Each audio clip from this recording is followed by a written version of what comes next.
It is lights out and away we go. Hello, racers. Welcome to episode 10 of the Harder Soft Formula One podcast. I'm your host, Adrian Huff, and I'm joined as always by my co host, RJ McCullough. How's it going, RJ? Hello, Adrian. I just got to get ahead of something right away. Sure. This mustache here, yes, not the best look, but it's the Toronto Maple Leafs. If there's one thing I love more than F1, it's Toronto Maple Leafs. First playoff game last night, so I shaved this in support of the team. I like it. And then I told myself, if they win, I'll keep it. If they lose, I'll get rid of it. Did they win? They won 5-0. So do I look like an idiot? Yes. Do the Leafs win? Also, yes. So we're stuck with it for now until at least tomorrow. Dude, that's awesome. 5-0. That's insane. Yeah, we haven't won a playoff round since 2004. So holy shit. Yeah, it's been a long, and there's a lot of heartbreaks, a lot of like just horrible losses in there. So hopefully we're playing the team that won the Stanley Cup the last 2 years. So It's a tough first round matchup, but we won game one. Hey, the Braves won the World Series last year, but they're playing like shit right now. So I don't know if so hopefully you guys get lucky. Yeah, I hope so. You got your boy back though. I saw Acuna. He's back. Yes. I sadly right after the game we went to, but yeah, he's back, which is awesome. I hope they didn't look good at the start of last year either. So you never know. Baseball is just such a long sport. So we'll see what happens. Yeah, that is right. I guess we can get into some F1 talk. It's Miami week. Yes. Miami. So Miami. I don't know what that was, but I had to try it. So we got a bit of things to talk about. We've got our first interview we had Andy from the Outlet podcast on. That was fantastic. So you're going to hear that in a little bit. We're not going to talk too much. I don't know if you've seen this yet, but I literally just got a notification on my phone like 5 minutes before we recorded that F1 2022 released their new covers. Yep, that was what I added to our notes. All right, well, there we go. So they have two different ones. The first one is the standard edition, which has Lando, Charles, and George, 3 good-looking guys, I might add. And then the Champions edition, which has Fernando Alonso, Lewis Hamilton, Max Verstappen, and Sebastian Vettel on the cover. So my question, I guess, would be, which version are you going to get? And I don't know what the difference is if it's just the cover. And which version do you think is going to sell more? Gosh, I would say probably I don't know. The Champions edition seems super cool. I love that they have Fernando and Seb on there. That's really fucking cool. But definitely just going to go with the standard edition, unless like I don't know the exact details, unless the championship edition has like some insane benefits to it. I like that they've got they're not newcomers. They've all been in the sport for literally years, but I mean, they're definitely, they're not like the legends that we're used to seeing on the covers, like Lewis and Max. So I think it's awesome. Like put these young guys on there, and I love that they've got Charles right in the front. That's really cool. I kind of wish they had maybe put Perez on there too, because even though he's a little bit older, he's not really a fresh face. He is sort of kind of coming into this role in Red Bull. So that might have been cool, but maybe next year, hopefully he can get some like insane results this year that'll make him put him on 2023.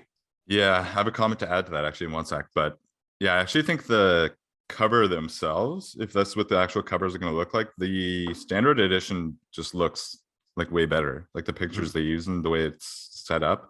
The Champions one, like the picture of Max is kind of weird. The picture of Lewis is kind of weird. So, but speaking of Perez, I just saw an article about him talking about the potential of a 30 race calendar. So he basically said there's a very big demand, but on the other hand, having too many races is a no-go, at least for me. Right now, you're basically immersed in it because we have so many races. We have simulator sessions before each event. We have partner events. So basically, we have zero time for ourselves and our families.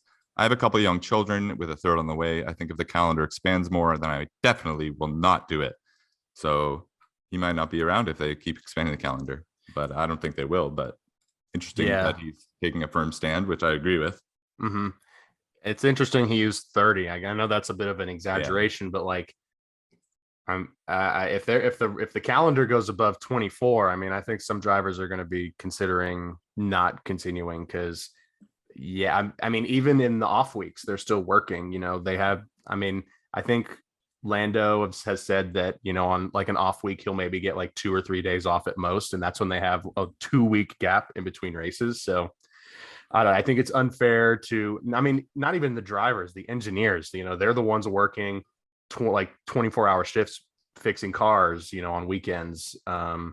So I don't know. I hope the FI or I think we actually touched on this in the interview we're going to listen to a little bit later, that the FIA sort of blocked. That was for I won't spoil that, but I don't know if they would approve more than like 24. That just seems ridiculous. I mean, we're already at 23, and it already seems like a little bit like overcrowded. Yeah, I think it's interesting that he pointed out that kind of what you just said, that even though some people say, well, it's only 23, 24 races, like they still have half the year. Well, they're always doing like simulator sessions and training and traveling, and they do have lives as well that they want to see their families and stuff. So yeah, it's not just show up on race weekend, do the race, and then go home. Right. And I mean, the season is, they have like 3 months of off season too, where they're working and nonstop, developing the car. So even when you have the break, they're still working. So yeah. And potentially, if they add more races, that could cut into teams' development time for the future cars. So I think they just need to calm it the fuck down. Yeah. It's enough of expanding the schedule. I think we're that plus the sprint races. Like if you have 24 races and 6 sprint races, like that's 30 races right there. Yeah. So Too much. Then we also had just trying to find the quote, but we basically a similar announcement to what we talked about last week with Volkswagen, who owns Audi and Porsche, which is interesting to me. But anyways, they made another announcement about joining F1. The CEO of the Volkswagen Group, Herbert Deich, has been chatting, blah, blah, blah. He said that Audi and Porsche will enter F1 with Volkswagen's blessing. He also added that the move will bring in more money than it will cost. Although there's not been an official announcement on how or where the two German giants will be spending their money, it's understood that Audi could reach an agreement with McLaren and Porsche could head to Red Bull for a long-term partnership. How do you see that playing out?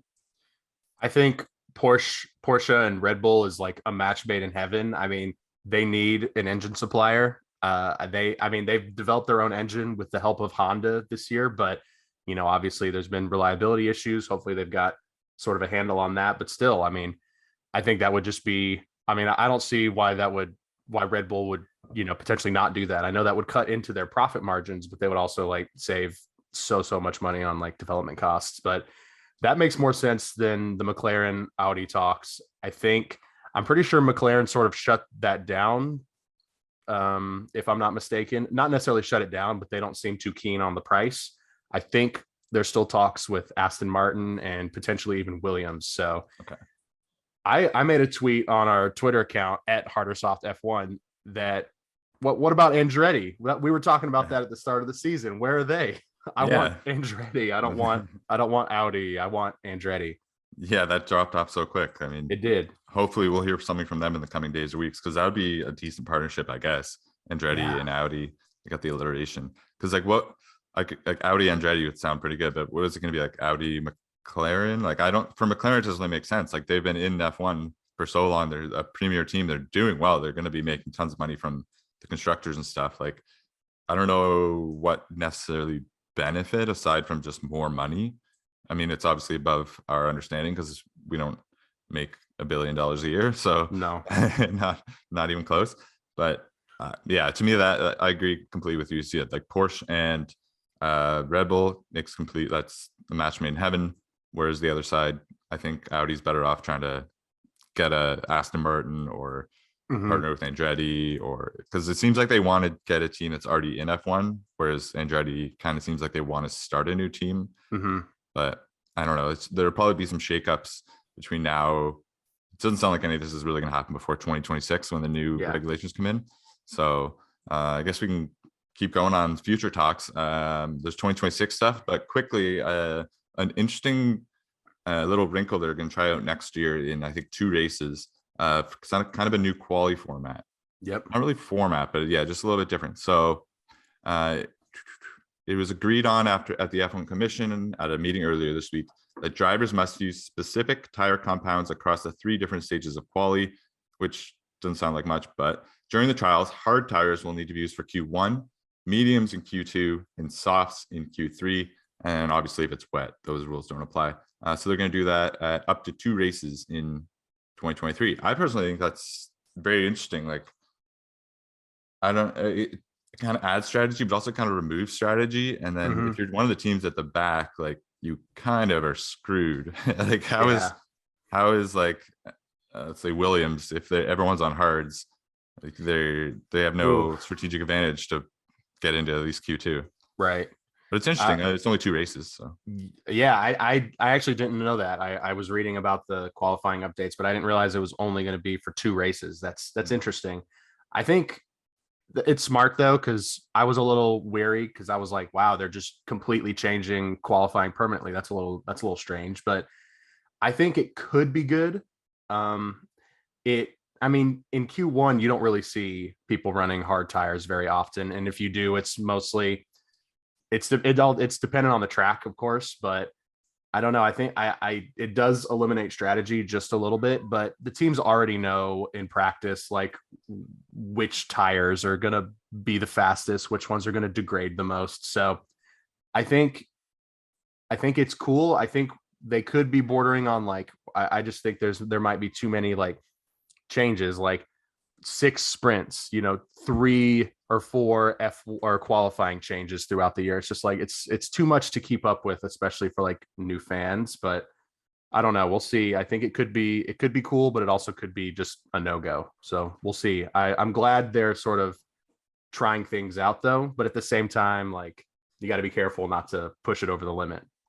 Yeah, they're really like obviously, as we've said a million times, we haven't been watching F1 forever. Would have been an interesting question to ask Andy. Like, do they always just keep making changes like this? Like, it seems like they're never like, okay, we like where it is. Right. Like, they're already, what's our next topic? They're already getting into how they're going to completely change things in 2026.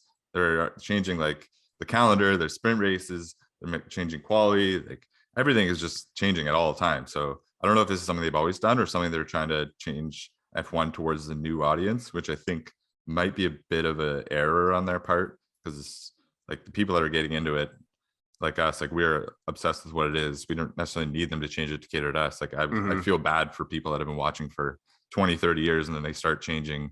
I think that's what happened with NASCAR, and they kind of dropped off the map a little bit for a while. You got to kind of cater to your actual audience. But we can go into the 2026 cars. I've got the notes in the page. Did you want to go through the regs? I think basically they're trying to make the cars a little smaller and faster. Maybe? Yeah, sort of like kind of going back to the V6 sort of a la V8 engines a little bit, kind of like the Michael Schumacher era, with like little skinnier but like faster as well. I'm all for it. I'll run through what you've got listed here, but I'm super excited for that because I think these new 2022 regulations are also cool. Like these, like some of the coolest looking cars I've ever seen. But at the same time, these are the biggest F1 cars that have ever been on the track. So yeah, we'll and see. we Like haven't really Monaco and stuff like exactly. that. Monaco, Azerbaijan. We'll see how. I mean, God, it seems like there's already been a lot of racing incidents in like huge tracks. So we'll see. But so you for the 2026 the chassis the I the knew I'd get you with FIA that. yeah, you did. The FIA plans to shrink the cars down, making them shorter and smaller, potentially lighter. To achieve this, there's a focus on active aerodynamics to reduce drag. This would effectively create 2 car modes, a high downforce mode with high drag for cornering and a low drag mode with low downforce to help them along the straights. I am all for this because it brings it a little bit more back. Because I mean, when you watch, I've been, of course, yesterday our time was the anniversary of Ayrton Senna's death, and we touched on that in the interview that you'll see in a little bit.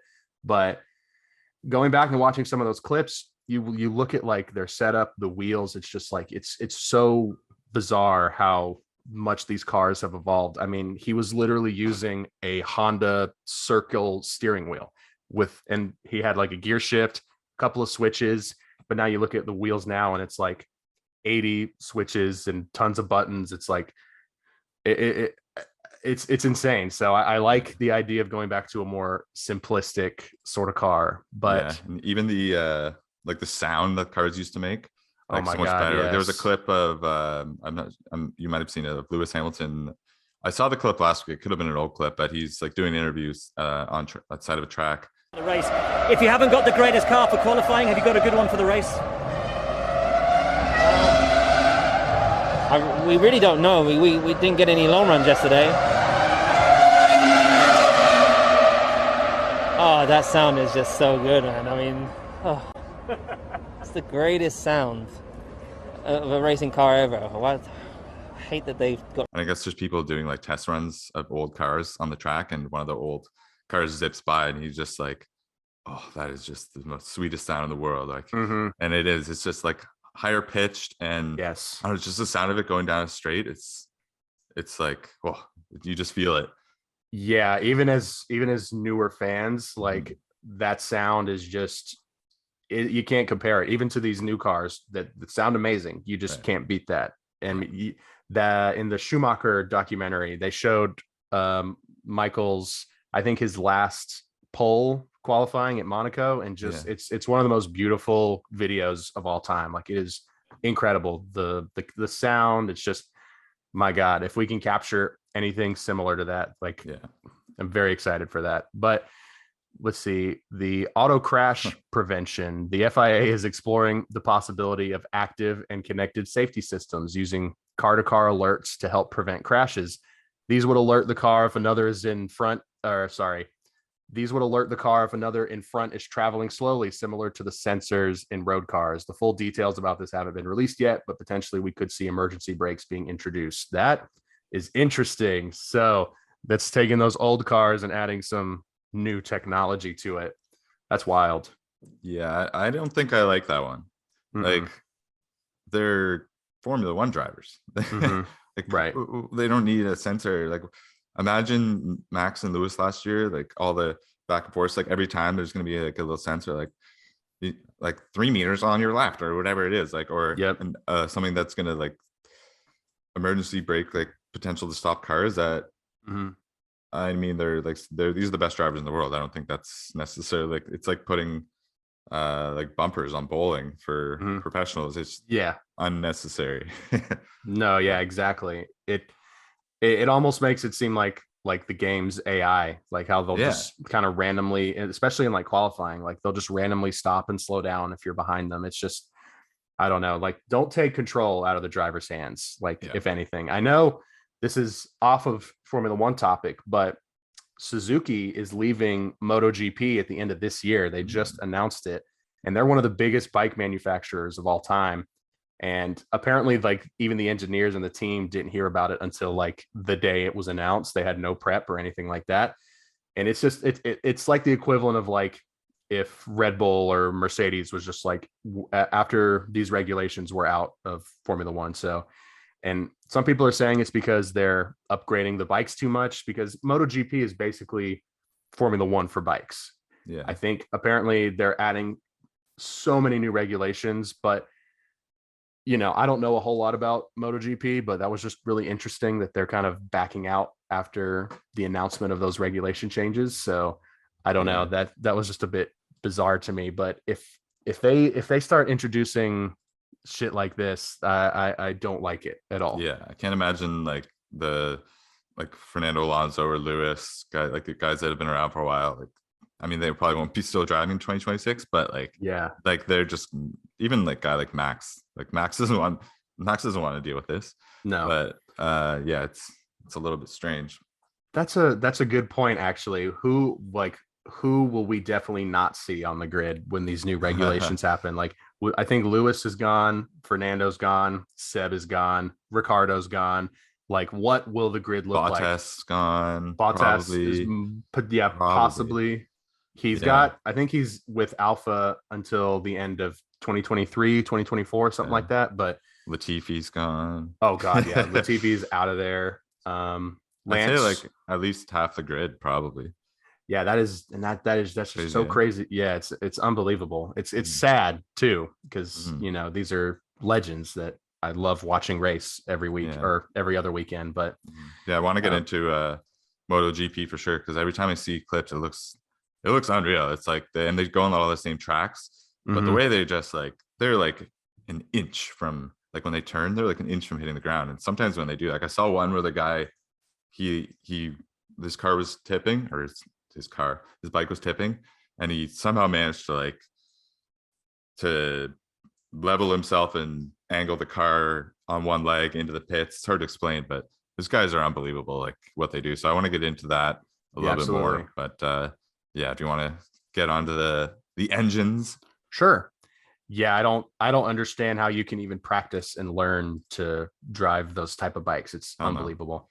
But the engines, while the 1.6 liter V6 engines are staying, the MGU-Hs are gone. To compensate, the hybrid power from the MGU-K is being increased, upping the electric power to 350 kilowatts to avoid a drop in performance levels. Financially, these new power units are expected to be far cheaper to produce than the current engines. To help any new suppliers that decide to join, the FIA is considering introducing a separate power unit cost cap. That's interesting. I mean, I don't really see a use in introducing an engine cost cap if they're making the engines cheaper, but Yeah. that's fascinating that the we're monitoring somewhere on the MGUK. Every time. Yeah. That's exactly what I think. Whenever I see MGK, MGUH, just Yep. instantly the video game. Jeff. Yeah. Jeff. Oh God, Jeff. Shut up, Jeff. Um, So and yeah, lastly, sorry, the just the quick little note you've got mhm. about the fuel. By 2026, F1 will be switching to 100% sustainable synthetic fuel. That is fascinating. That might be the most interesting regulation change that they're planning because I mean, that's you're talking about a complete overhaul of these cars. Like I know this year we saw like a lot of changes, but like 2026 is going to be like a complete 180 for the sport. So Yeah. next 4 years, man, I'm going to enjoy Formula One as it is right now, but I'm also looking forward to the potential. Yeah. Because we just talked about who won't be there, but I mean, Yeah. who will be there is you're definitely gonna have like Max, Lando, George, Charles, Mm-hmm. probably Carlos Sainz, I'd assume. Yeah. Like, and then who knows who's gonna come? Piastri, and a couple of the Oh younger guys will yeah. probably still be up there. So like the Mick. future, yeah, Mick, hopefully if he can keep improving. But the future of F1, like maybe Albon, the future is looking good. I mean, just those top five guys alone, like it's part of me is like a little worried that Max can catch Lewis with because if he gets his second one this year and then his seven's not too. But with when you look at all the other guys around, like Lando's going Mm-hmm. to win at some point, George is going to win at some point, Charles is obviously going to win at some point. There's only so many titles to go around. So Right. and then if Piastri is as good as everyone's saying, Man, it's also interesting to like hypothetically think about like which one of those drivers will not be a world champion, like which one of them is going to have like the worst luck and just not be able to get the championship because it's going to happen.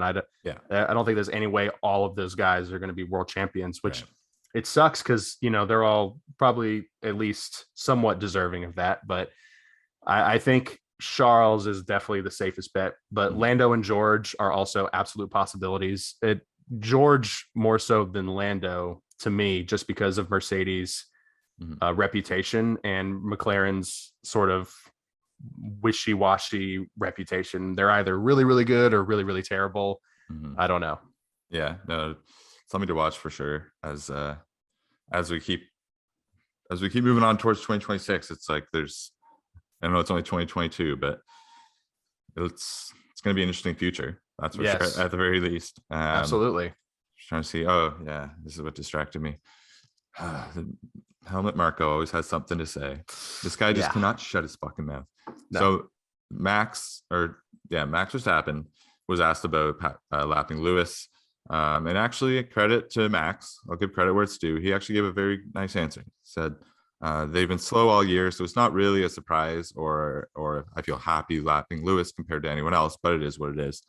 And then Red Bull Motorsport advisor Dr. Helmut Marko couldn't resist the chance to make a dig by suggesting that the 7-time champion may be regretting not having retired. Quote, he was lapped by us, so maybe he should have stopped last year. He is thinking maybe. Like, all right, Helmut. Thanks. Mhm. Thanks, man. Like, why you guys just like just shut up. Yeah, he loves taking those low blows, and it's it's he punches down. Like when Red Bull is up, he punches down. When Red Bull's down, he punches up. It's not real rivalry. It's just being a dickhead, and that's coming from a Red Bull fan. He's a dickhead. But yeah, Max gave, I think, a really good answer. Max is, he has a temper, but he doesn't, I don't think he relishes in the Mercedes defeat. I think he more relishes in like his own personal success. Yeah. Because I mean, besides the 2018 Brazil incident with Ocon, he stays pretty level-headed once he's out of the car, which is good. Yeah. Because if he had even a remotely similar cadence or personality to Helmut Marko, horrible. Or even his own father, not good. Yeah. Actually coming around a little bit on Max this year because comments like that, and then just his off track stuff that I've seen. He's definitely like maturing, and he seems to just be more like comfortable with who he is. I think a lot of the stuff was just how he was raised from his asshole dad. But even like last week, I don't know if you saw the post chat they had. It was like him and Lando in the press conference room. And do you think you had the third fastest car here at Imola? I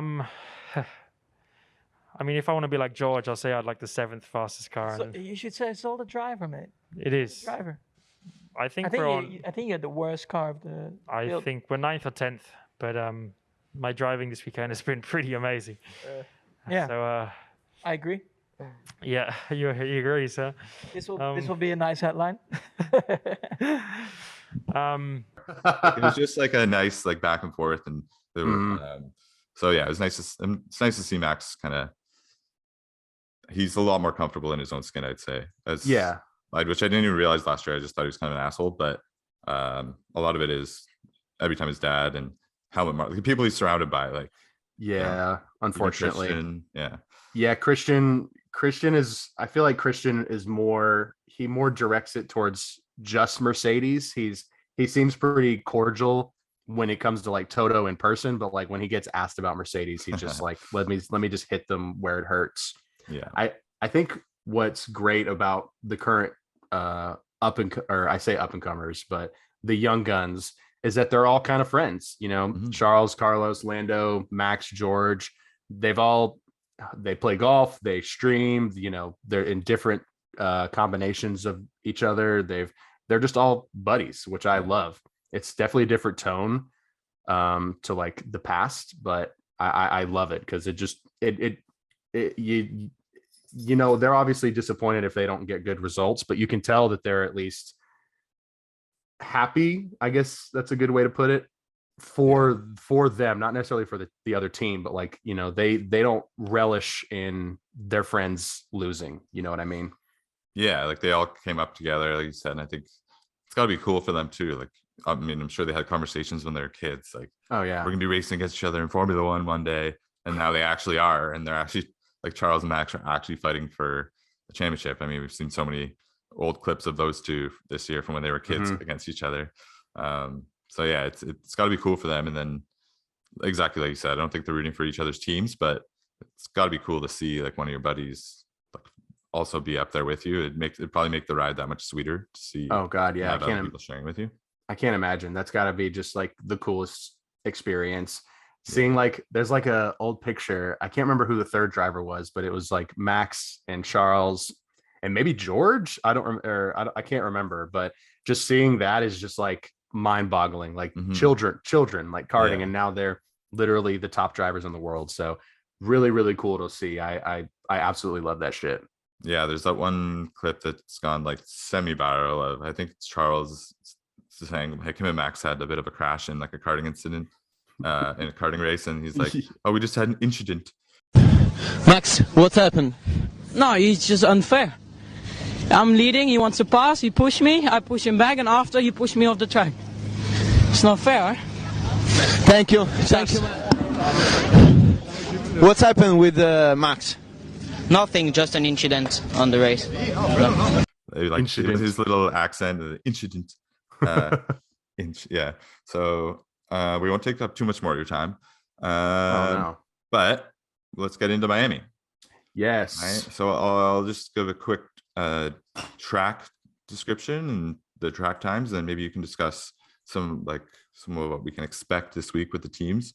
Yeah, absolutely. So the 5.412 kilometer, 3.363 mile circuit, officially called the Miami International Autodrome, features 19 corners. The race will be 57 laps. The circuit, a temporary track built especially for this F1 event, uses a mix of existing interior roads within the ground of the Hard Rock Stadium, as well as new ones around the parking lots and other surrounding areas. It has one public road, blah, blah, blah. Interesting part of the track that's received a lot of attention is the marina. So it has a fake harbor meant to encapsulate some of the real Miami. The water in this harbor, it was revealed this week, is actually just a blue structure underneath the yachts. So that's pretty funny. And then race times, we've got, let's see, qualifying. These are Eastern Standard Time. Qualifying, Saturday, May 7th, 4 o'clock. And then Sunday race, 3:30. So great times. Oh my God. Yes. Amazing times. Holy shit. Yeah, that's awesome. Yeah, so I think there's some teams. I know Mercedes had mentioned something about a floor upgrade, something of that nature. But I know you looked into that. So let's hear it. Yes, we'll get into the upgrades that the teams are bringing real quick. That I remember like 2 weeks ago, like where they're putting the marina, there was like the barrier was like opened, and somebody posted a screenshot of like an aerial view, and they're like, how the fuck are they going to put water in here? Yeah. Well. And then they rolled out those long sheets of shiny blue material. It's like, yeah, I know. The like overhead of the process of building it has been very funny. Even going back to a few weeks ago when we had that video where the track didn't even look close to being finished. No. So it actually looks pretty nice right now. Mm-hmm. Almost like a little bit like Yas Marina or whatever. Yeah. But, yeah, we'll see. Yeah, and from what the drivers have been saying, after running the simulator, they seem to really like it. They they think it's going to make for some great racing. So we'll see. But as far as upgrades go, I couldn't really find anything specific on McLaren. Pretty much most of the results I was getting was for Mercedes. So I'll finish off with them. But Red Bull are bringing a updated floor for Sergio. They gave the same upgrade to Max in Imola. They were unable to give it to him. So he'll be racing in Miami with his new floor. So, and the same goes for Alpine. They upgraded Fernando's car in Imola, and Ocon will also be receiving the same upgrade this weekend. He seems very excited about this upgrade. So we'll see if this unlocks a little bit of time for him. But Mercedes, they are bringing, they're being very sort of closed off with exactly Mercedes? what they're doing. I know.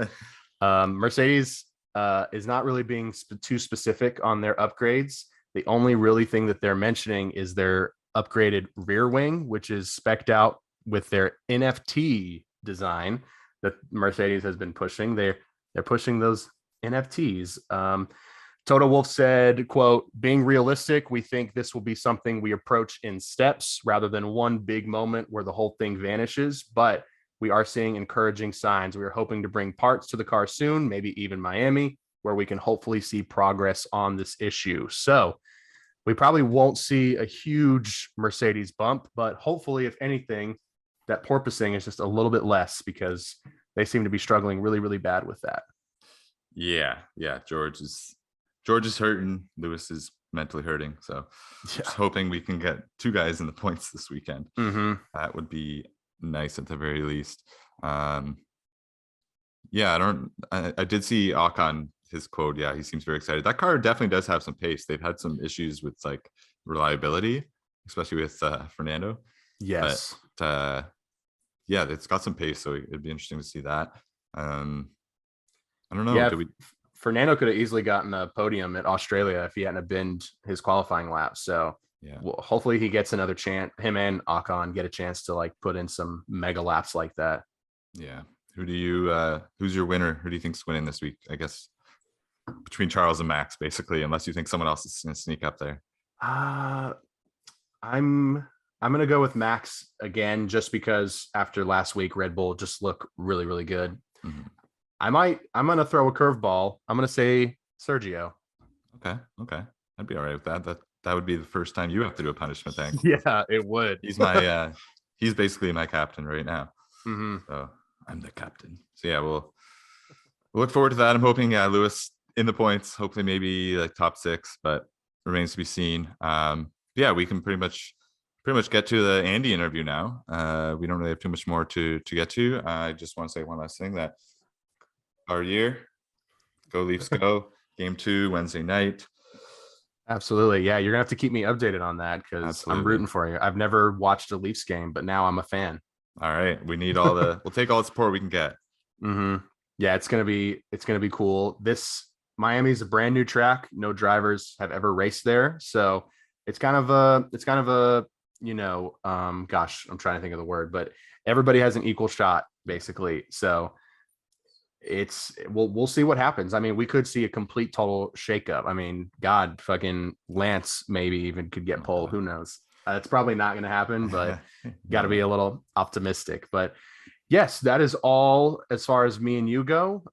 Real fast, we're about to have our interview segment with Andy from the Outlap F1 podcast. You can check them out on Spotify, Twitter. Check out our socials real quick. I don't think we plugged it at the end of the interview, but of course, Harder Soft F1 podcast, YouTube, Spotify, Apple Podcast, and at Harder Soft F1, Twitter, Instagram, and TikTok. So yes, thank you guys so much for listening. Without further ado, here is Andy. And these things for the long haul. Yeah, we'll see how long it actually goes. But I do all the post work, so okay. My day usually doesn't end. We usually record like 9. We start at like 9 o'clock Central, so I'm usually done around like 12:31 in the morning if I'm lucky. Wow. Yeah. We just got a new guy to do all our post stuff, so that's saving. I used to do it. Saves a lot of time. Yeah, it saves a lot of time. Good for you. I have had to self-teach myself the things I never thought I would learn how to do until I started to do this. Right.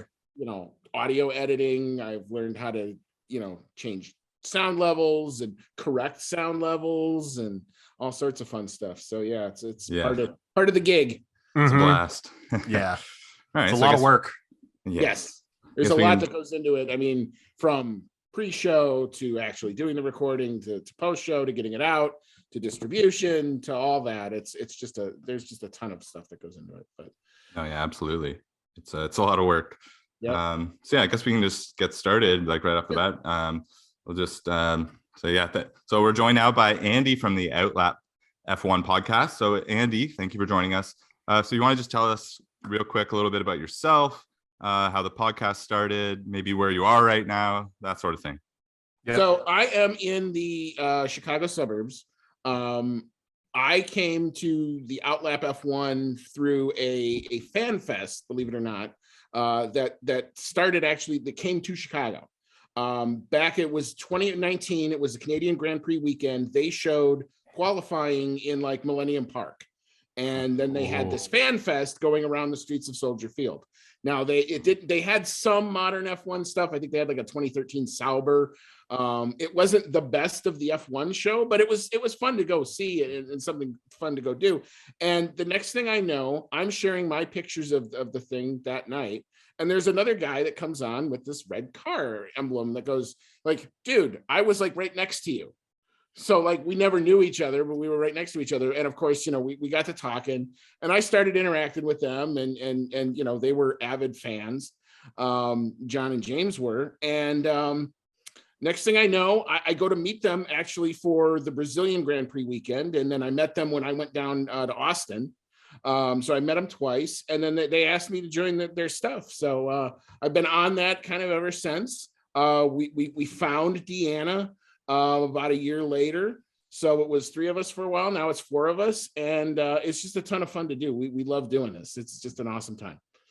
Awesome. Yeah. So we're a pretty like laid back sort of podcast. We try not to get too much into like the technical aspects of it, because we'll make ourselves sound like idiots. Yeah. Are you guys sort of in the same boat, or are you guys more of like a serious? We're probably a little more serious. We kind of look at our mission is to kind of like educate the new fan, because there's been so many new fans, obviously with Drive to Survive. There's this huge influx of people looking for knowledge. And John and I have watched races for 20 some years. So I've watched races since I was like 12. My first F1 memories was 97 Mika Hakkinen versus Michael Schumacher. So that's how I got into it. And it was the McLaren car with the black livery and that West logo that I just said, nobody going to mess with that car. So I was hooked after that, and then, get the evil Ferrari. After kind of that, it was just really, so yeah, I mean, we look at our show as kind of like a way to try to educate, like I said, pretty much the newer fan. If you're an older fan, if you're more experienced, we've got an audience for it too. We do a preview basically the Wednesday before a Grand Prix, and then we do a review later that night. So, we do have kind of a set script that we try to stick to make sure we try to cover all the bases, just because there's so much going on in any weekend. Right. Adrian, you wanna get in there with the question? Yeah. So, gosh, I think that's kind of an interesting contrast, because me and RJ are both, I wouldn't say we're new fans, but we don't have that, decades of racing experience. But like over the last like 2 or 3 years, we've just like developed a huge passion for the sport. I guess I just want to get your first thoughts. I know you guys cover it every week, but like, what are your overall thoughts so far in the 2022 season, especially compared to the finale that we had last year? 2022, I think for the most part delivered what we thought was going to happen. We on our show, we kind of thought there was going to be a power vacuum, because Mercedes and Red Bull went so far into each other at the end of last season that there was almost no way that both of those teams could pick up right where they left off with a new set of regulations. Right. So it doesn't surprise me that Red Bull's had some reliability issues, and it doesn't surprise me that Mercedes are a little bit behind the game, particularly when they didn't debut their full car at that first test. Right. So once they came out and then they tried to radically change the car, and then it obviously isn't working the way that they want, that's not hugely surprising, especially with a regulation change. And that's what these new regs were supposed to do. It was supposed to shake the order up, and it's done that. Mm-hmm. The surprising part has been, I think, on the engine side, where Mercedes powered teams are all kind of suffering a little bit to a certain extent. And the power vacuum that ended up there was filled successfully by the Ferrari and the Ferrari powered teams. So those were, I think, the surprises. Right. Yeah. So where like on your podcast, where do you guys' allegiances lie? Like, I'm assuming you're a McLaren fan, but like, how does that work out? Because we're Mercedes Red Bull, so we always are going back and forth. Oh, okay. So you got the mega dynamic there. Yeah. So John is a big Lewis and Mercedes guy. Let's go, John. I know him. I tend to lean more Lewis. Lewis was the reason I kind of got back into the sport. So, but that was when he was with the boys, and they weren't in Papaya then. It was the Chrome, McLaren. But I did get the chance to see him win his final race at Circuit of the Americas in 2012. That was I'll never forget. Deanna likes pretty much everybody. She just can't stand Ferrari, and that rubs James.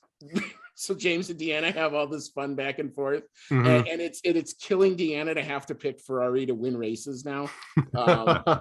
And James just loves to pile on that, and the day Pierre Gasly wins another race, Deanna will totally stuff it back in James's face. Yeah. Have you if you were the guys and Deanna, I'm guessing as a girl, have you guys been to any F1 races in person? We were, the 3 of us, so we were all 4 at IndyCar's Nashville Grand Prix last year. That was the first time we actually all met each other in person. Oh, sweet. Wow. then we went to, there were three of us that went to the race in, I think it's East St. Louis, or it's on the outskirts of St. Louis. I forget what the name of it is, but it's that IndyCar race. We actually were in the infield for that. Oh, sweet.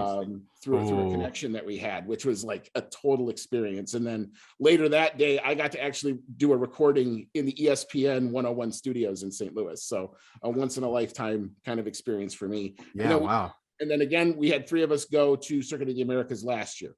So we try to get together as much as we can. I think we've got three of us going to COTA this year. We'll see if, maybe we can do another IndyCar type run. It didn't look like we were going to be able to do Nashville this year, but that calendar when it comes around, and we always try to see what we can and can't do. So, we try to get together when we can. Yeah. Well, one of the reasons I ask is, so I live in Toronto in Canada. Okay. So I'm going to go to the Toronto Indy, obviously, but I'm also going to my first F1 race this year, the Montreal one. So what would be some pieces of advice, I guess, for first time going to a race? Maybe it's some things to make sure you see or avoid. First advice I would give you, bring sunscreen. Okay. Sunscreen, even though it's Montreal, even though it's Canada, you're outside for a long amount of time. And if you're not used to it, it can come up and bite you. I've learned that lesson the hard way. Two would be, you're going to have to calibrate based on where you're sitting, how to watch. So your goal, I think, as a viewer should be to try to get the cars coming from wherever direction they are and to get your sight lines right. Because early on, it's not going to be very difficult, but in the race, when everybody's kind of intermixed and you've got lap traffic and everything, it's really hard to kind of keep who's in what position where.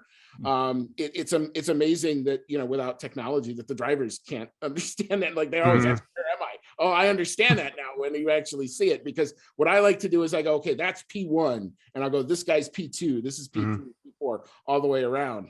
And then just look for the battles that you're interested in. You're going to have probably a big screen within relative viewing. If you can hear the on-track audio, great. If not, the F1 app, if you can get it to work on site, and Montreal, I think, has good cell service around it, would be kind of your best bet to kind of keep abreast as to what's going on, because you're going to lose what you have on TV, which is the ability to kind of self-direct, especially if you have like F1 TV, because you're just going to have what's presented to you. Yeah. Okay. Interesting. That's great advice. I have to write that down. So yeah, we want to get to your, Adrian, do you want to jump in on that before we get into our like kind of quick thoughts?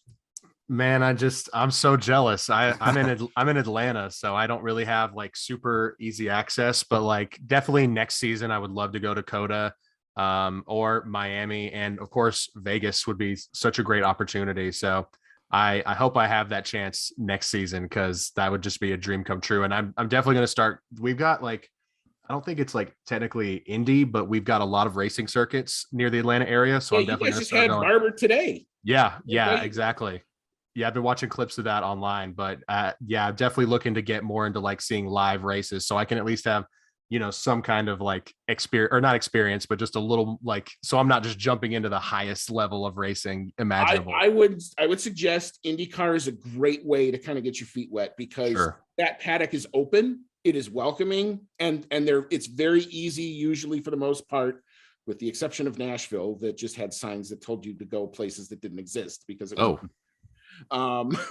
which we learned later. Like, had I actually know what I know now, we could have cut across things and not ended up on the gas station across from our seats. Oh God. But yeah, we ended up with, it was 98 degrees in the shade, and it was ungodly hot.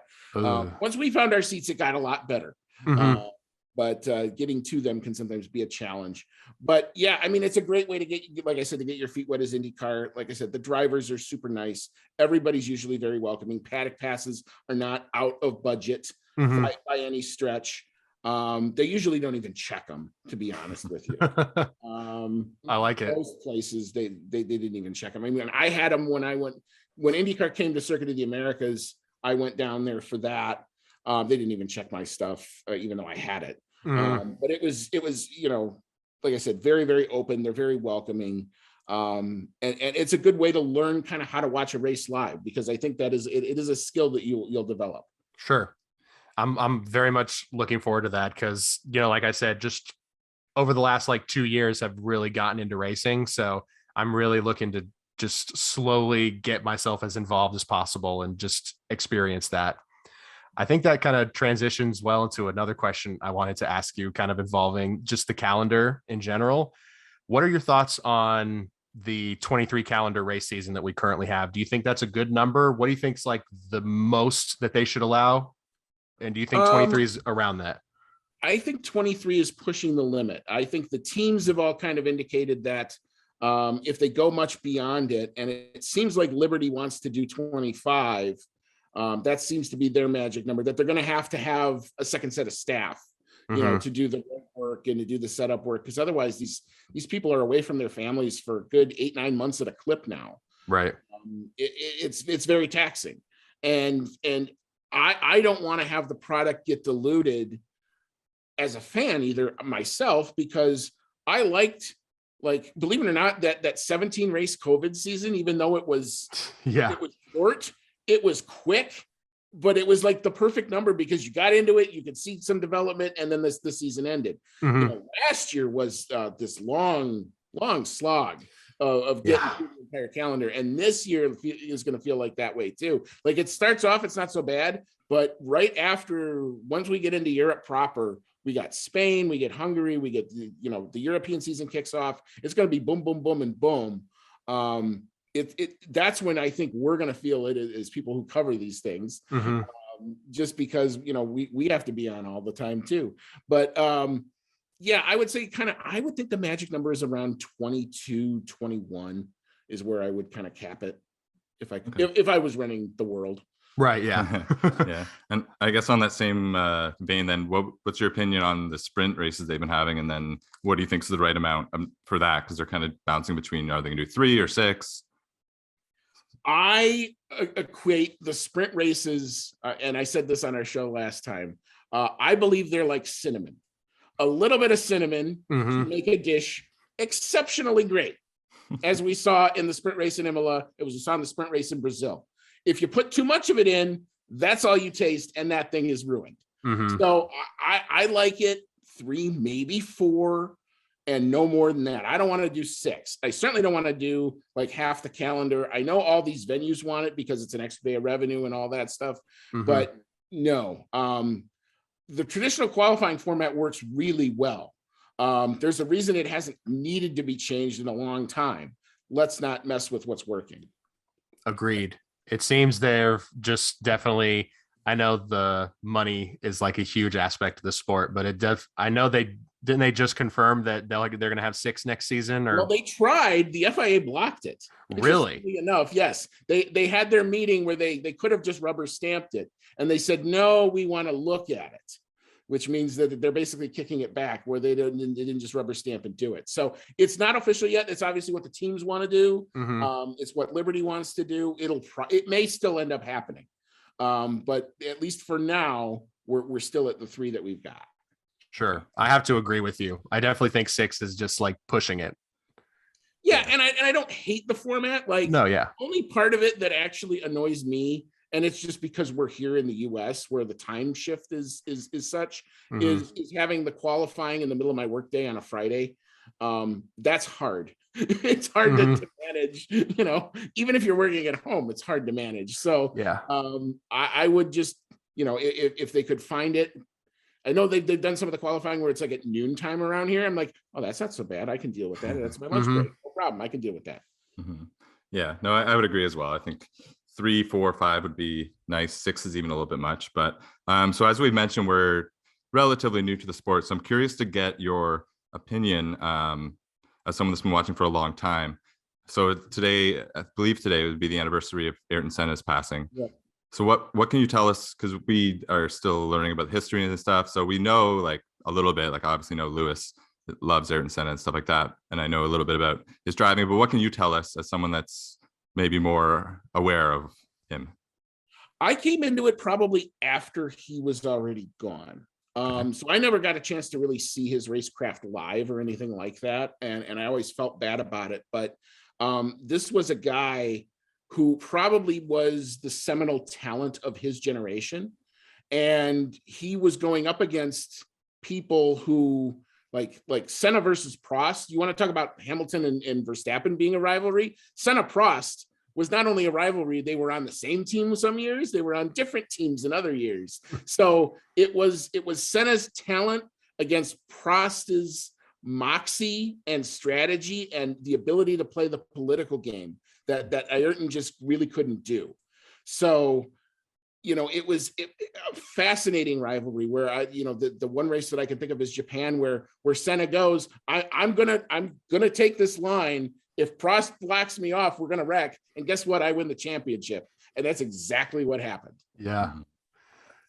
It's wild. Like those, yeah, we talk all the time. If that was in the age of Twitter, oh my God. Oh my God. That's what I was gonna say. Like fans as it is. Oh my Lord. Yeah, we talk all the time of still every episode it comes up the Max versus Lewis stuff. And I can't imagine like that would have just been because that's like one of the first thing I think of with Senna is that first turn, that first lap, I guess you said it was in Japan where he just takes him right out. Like there was no, and I mean, they obviously try and have both their sides why they did it or it was the other guy's fault, but yeah, it was a different time of racing and a much more dangerous time. Have you guys ever seen the Senna movie? I've seen like the one that's no, that it was Lauda. I don't know if I have actually. It's sometimes Netflix has it, or sometimes I think Amazon Prime can have it too. It's just called Senna, and it chronicles his later years, and it's got a lot of stuff with him and his family that was never seen before. If you want to learn about Ayrton Senna, that is the best resource I can tell you.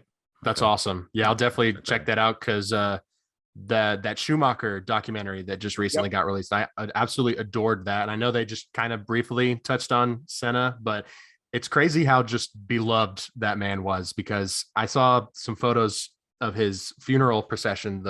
I think it was something like 5.6 million people or something showed up, and that's like more than monarchs and kings. It's like one of the most like highly populated funeral processions of all time. So it's just really cool. Totally a guy of the people.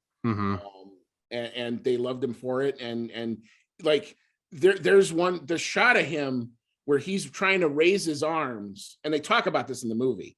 There's a race he wins in Brazil where he lost 2 of his gears, so he's on 2nd and 4th gear only, and he finished that race. He could not lift his arms, and he's presented with a Brazilian flag, and he's trying, and you can see it in his face. He's lifting his arms up to get that flag up there, and it was killing him to do it, but he managed to do it. It's an iconic shot. Yeah. Total legend. Yeah. Do you see Max versus Charles sort of, I guess, on the rivalry talk? Do you see that sort of turning into more of a heated rivalry if they are going to be going 1-2 all year? They are in the polite shadow box stage. Lewis and Max were at the polite shadow box stage. Yeah. When this starts to get to the pointy end of the championship and one wrongs the other, which is going to happen, it is inevitable. It is like Thanos. It's going to happen. Once that happens, the gloves will come off, and you'll see that rivalry heat up just as quickly. Yeah, that's kind of what we're hoping for. I'm hoping for, at least, because I'm a Lewis fan. So I just want to kind of see carnage until Mercedes figures their stuff out. Yeah. Speaking of that dreaded rivalry, can you give us just sort of a brief summary of your thoughts regarding the Max and Lewis rivalry from 2021, specifically like how all of Abu Dhabi went down? I know it's been, kind of talked to death, but that's kind of like a frequent topic between me and RJ, and we're very civil. I totally will admit all of Red Bull's faults. He can see some of Mercedes' faults. So I'm just really curious on like sort of like what were, as more of a unbiased viewer, what were your thoughts on that? So here's my thought on Abu Dhabi, and it's still the thought I had. I was live tweeting it for our show at the time. We were trying to go kind of all in, championship decider, and I watched the safety car come out, and I was typing away, and I'm fine. And then I see the 5 cars get the green light, and I go, and I stop typing, and I'm going, oh my God, Lewis is a sitting duck. Yeah. And I watch it, and of course the result happens, and my comment was, there was a whole lot that happened. I'll have to get back to you. And I think for a long time, that's kind of where I've been. I'm still trying to get back to people on it, because it was such a unique strange, weird. I've never seen anything like it ending to a season that I've ever watched. It is an all-timer. You will never top that thing. And I thought that the ruling was incorrect. I actually fully expected the 3 stewards there to override the race director's decision. I'm not surprised they didn't, because he had backed them into a totally untenable position. Yeah. And they used kind of a technicality of the rules to make the result hold. Am I okay with Max being the world champion? Yes, I think over the course of the season, Max is definitely a worthy world champion. And that ruling hurts Max the way that it went down, because he did nothing. Him and Red Bull, you can say for all you want to say about Red Bull that entire year, in that race, they did nothing wrong. They came, they showed up, and they raced. They did some team tactics with Sergio Perez trying to hold Lewis up. That's part of the game. I understood that. But they didn't do anything wrong. So now you're in this position of, and this is the other thing I've had to explain to a lot of people, where the justice system a lot of times is anything but, because it's not only saying that was the wrong ruling. We can all agree that, I'm pretty sure we can all agree that was the wrong ruling at the time. But what then becomes the remedy? How do you fix it? And you can't, other than going back to what happened. And I think that's what we got. Yeah. Right. And we've pretty much, like, as a Lewis fan, like, yeah, same. I had no ill will against Max in that. Like, I mean, Christian Horner, maybe a little bit, but that's a different story for a different day. But yeah, like Max he was definitely deserving of a championship. Just the way it went down was very unfortunate for both of them. Like, now that's always gonna be an asterisk sort of on Max, right? And the last thing anybody wanted to see was something like that happen. Right. Yeah. And then they backed themselves into it. And it was just like, I know I started covering it at 7 a.m. I didn't leave from my chair because of all the Twitter stuff going on until I think 1 o'clock Central. Wow. For like 7 hours, I was just sitting there. And they finally came out and said that they weren't going to overturn it. Yeah. And then we went into the appeal. Don't forget that whole thing lasts a whole nother week until Mercedes withdraws the appeal at the 11th hour. So, I mean, it was a strange week. One of the more surreal endings, probably the most surreal ending to a season I think we'll ever see. I don't think you'll ever top it. And it's a real crazy season for like this huge influx of new fans to just hop into, which I guess that could be a bad thing, because maybe they'll start expecting that level of intensity for like the rest of the season. So that's interesting. I completely agree. You know, I wanted Max to win the whole season, and I'm not gonna lie, like in the moment I was like very excited, but then you see the cars unlap themselves and it makes no sense. And it's more, it makes me feel like, yes, he deserved a championship, but it just, like you guys said, the asterisk, it's always going to be there. So yeah, I always thought that if they just left the cars where they were, they would have all gotten blue flags. Max get by. It maybe takes him 2 corners more. Right. Yeah, and then then there's at least some sort of race.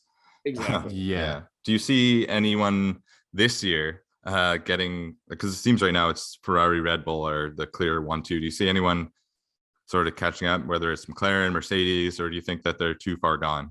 I think they are in the both of them, depending, and they both have different issues. If Mercedes can get on top of the bouncing, and the bouncing is a problem, it's a bad problem. I'm watching George Russell's on board, I'm watching Lewis is on board, and I'm thinking, my God, get them a chiropractor. I mean, that just looks really bad. But that Mercedes car is slippery, if it can get going. The McLaren car, they had that awful test and they had that awful first weekend. And I always wonder, if you take that out of it and you went on the Spain test and you went on the rest of their results, they're kind of where we thought they'd be. It's a decent car. It's probably a fundamentally sound car. It doesn't have the bouncing problem, but it is lacking in overall, I think, downforce.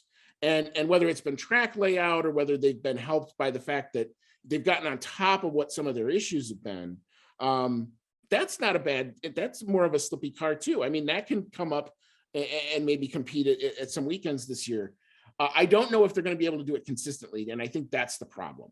Right. So I think you've got Ferrari and Red Bull 1 and 1A. The only question I have with Red Bull is can they maintain reliability? Because if they can't, that's, Ferrari has such the high ground in the points, but on pace, they're right there right now. Mm-hmm. And Ferrari has their own bouncing problem too that they got to get a hold of, because I was commenting on it in the sprint race. I said I knew Leclerc was pushing. Why? Because I could see him bouncing. Mm-hmm. Yeah. Do you think there'll be any? Actually, before I want to ask one selfish question, would you put the percentage of Lewis Hamilton winning in Montreal, which is like mid-June? Ooh. If Mercedes can bring a floor upgrade, that is going to be the linchpin. If they can get it and they can get it to stick, that'll be more than likely you're going to see your first rejiggering of the order in Spain. That's always been the traditional hub for the upgrade race. And the calendar has just kind of put it so that I think that's going to be the big upgrade push. You're going to see lots of parts. You're going to see that show and tell list get huge for that Spain weekend. If that upgrade works and it's competitive and they're not bouncing so much and they're fast, Lewis loves that track. Mm-hmm. So there's a lot that they got to figure out. Yeah, it's possible. Yeah. Okay. Hey, if there's a chance, I want to go in there with just an open mind, hoping for the best. But Adrian, do you have any more questions about this season? Because I have one about next season. Sure. Yeah. The only thing I can think of, since you're more sort of geared towards McLaren, do you think that they've actually been the ones? I know Mercedes sort of gets the reputation of sandbagging, but like you said, McLaren's had pretty decent results. Do you think they're sandbagging just a little bit? Like, it feels like Lando will not stop talking about how horrible his car is. Well, what they are doing, there has been a marked difference in how they are presenting themselves in terms of expectations. Now you got to remember, this came from Ron Dennis, his last chance at trying to hold on to that team. He was overpromising and under-delivering. And when Zach Brown came in, I think the edict came out to across the organization. You can underpromise all you want, but you will not overpromise and underdeliver. Mm-hmm. And I think Lando's got that marching order down. And after that first race, now you got to remember, Lando did that entirety of the test, so he was in that car a lot. Right. And then in Bahrain, they looked awful. I mean, I finally got a chance to see the onboard. Lando's lap is as cool and as smooth as you like, and it was just slow. Mm-hmm. So, and that's what was the scary part, was like, it didn't look like he was fighting the car, or it was doing things that he wasn't expecting. It was just slow. Right. And so that was when I think all the panic alarms went off. Now, since then, I think they've gotten on top of it, and they weren't as bad as they thought they were, which is, thank God for me, at least from me at that point. But I think they're going to, how I've kind of said it before, they're going to aw shucks their way to their first Constructors Championship when they finally win it, because they're just going to say, oh, we're crap. Hey, look, we won. That's how they're going to roll. Yeah. Hey, I'm cool with it. I would love to see somebody besides Mercedes or even Red Bull get the constructors. But go ahead, RJ. You want to talk about next season? Yeah. So I guess I have things going to stop in about 9 minutes. So I'll get my two questions. I have three that I want to last right before we end. But the first two I have, one, do you think there'll be any driver moves between this season, off season, and next year? And then I just want to get your Miami Grand Prix podium prediction. But first, any driver moves? Oh, wow. Okay. So driver moves, the one that I see more on the hot spot, just because Nikita Mazepin is no longer there, is going to be Nicholas Latifi. He is probably the one doing the least with the car. His teammate has gotten that team a point. And I think, just given the nature of him being a pay driver anyway, I thought the strategy for Williams would be they'll just let that contract run out, and then they'll just part ways amicably. If he continues to wreck the car, they're not going to have a choice.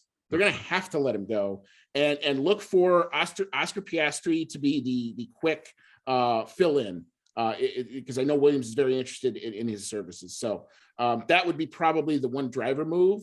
In terms of Miami podium, oh boy. Now, of course, you're going to make me have to stick to this. When I actually go through our predictions, which means now I'm going to get copied. But I would say right now, just based on pace, Leclerc 1, Max 2, 3, we got to get Carlos Sainz a clean weekend somewhere in there. So I'm going to go with 2 Ferraris and the Red Bull. I would love to see that. Verstappen, Sainz. I feel for Sainz so much. Yes, very much. I mean, I have a bet with one of our co-hosts where I've got Sainz and he's got Leclerc and I'm losing. We have a similar bet and he's just crushing me every week. Yeah. On our we've got our fantasy F1.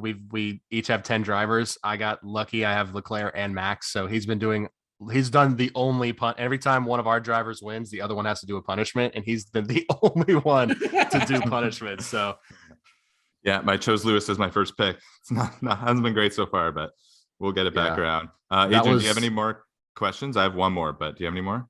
I don't think so. I was just gonna say I think you picked Lewis back when everybody thought the no side pod was a good move. The Hyde pod, yeah. Yeah.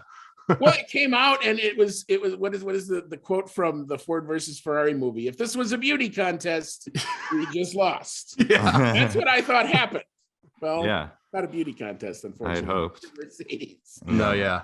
Unfortunately. So I guess my last question, and this is relating to us, but also I think other people will be interested to hear. Would you have any advice as someone that's been doing this for a little longer? Advice or just sort of what you've learned maybe in like growing a podcast, growing the brand, getting in with the F1 community, that sort of thing?